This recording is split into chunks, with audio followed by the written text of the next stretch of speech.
Assalamualaikum warahmatullahi wabarakatuh. Selamat pagi semuanya di mana Anda berada. Pada kesempatan kali ini saya akan membahas beberapa penyakit yang ada di motor bit karburator dan berikut cara menyelesaikannya. Yang pertama adalah mati-mati ketika dibuat jalan. Mati ketika dibuat jalan. Ketika dibuat jalan itu masalahnya ada dua. Yang pertama karena membran bensin yang menempel di tank. Membran bensin yang menempel di tank itu sudah masalah. Ciri-cirinya apabila dibuka atau dilepas tutup tanknya, tank bensinnya, kemudian di starter lancar. Akan tetapi ketika ditutup kemudian dibawa beberapa kilo kemudian mati, maka itu dipastikan arahnya adalah di membran bensin yang nempel di tank. Ingat, di situ ada dua membran. Yang pertama membran yang mengarah ke karburator, yang sebelumnya di situ ada membran bensin yang nempel di tank. Nah, membran bensin yang di tank itulah yang bermasalah. Yang kedua adalah masalahnya karena selangnya yang putus yang bermasalah, yaitu satu, apabila di situ mengeluarkan bensin dari arah selangnya. Yang kedua adalah bisa dilihat apabila selang isepnya di situ putus, maka di situ berarti masalahnya adalah di selangnya itu. Karena kalau selangnya putus, maka di situ tidak akan mengeluarkan bensin dari arah tank. Jadi masalahnya ada dua ya. Pertama adalah masalahnya adalah membran bensin. Yang kedua adalah karena selangnya yang terputus. Yang kedua adalah olinya habis, akan tetapi tidak sampai mengeluarkan asap putih dari knalpot.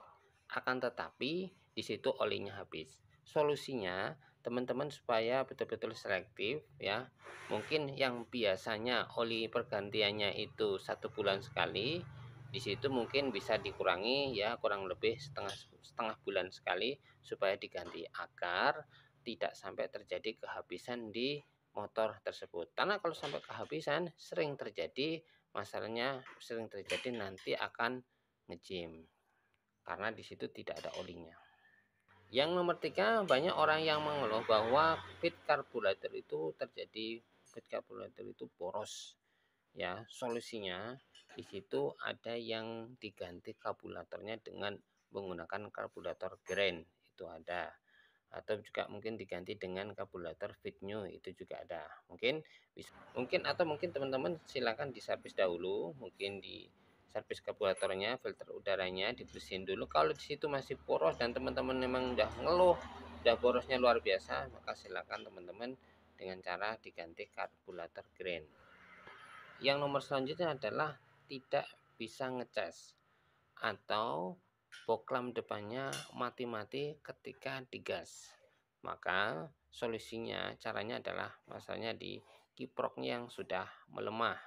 Tidak bisa ngecas adalah bisa jadi kiprok, atau mungkin lampu depan gampang putus adalah masalahnya kiprok. Saya pernah mengalami seperti itu, bit karburator ya tidak bisa ngecas, yang akibatnya di situ motornya mati ya, mati dan tidak bisa starter. Setelah itu setelah saya ganti kiproknya, kemudian bisa starter, bisa ngecas dan bisa dibuat jalan.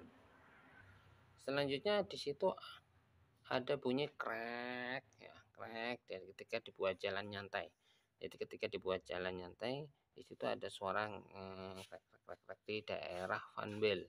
Maka penyakitnya adalah di klaker bak CVT yang sudah rusak. Seperti ini klaker bak CVT modelnya. Nah, di sini adalah kuningan. Kuningan ini kalau sudah kepangan, maka dia akan menimbulkan suara yang vokal ketika dibuat santai. Tapi ketika dibuat agak perjalanan ngebut, maka biasanya nggak ada masalah. Yang terakhir adalah mengeluarkan oli atau oli keluar dari kop CPT, head CPT. Di situ keluar oli, rembes oli. Maka permasalahannya adalah di seal kop itu sendiri yang rusak. Teman-teman supaya silakan ganti. Ada kalau yang asli sekitar harga seratusan. Kemudian kalau yang KW mungkin sekitar harga 50 ribuan. Semoga bermanfaat video ini. Terima kasih banyak salahnya saya mohon maaf. Banyak salahnya saya mohon. Wassalamualaikum warahmatullahi wabarakatuh.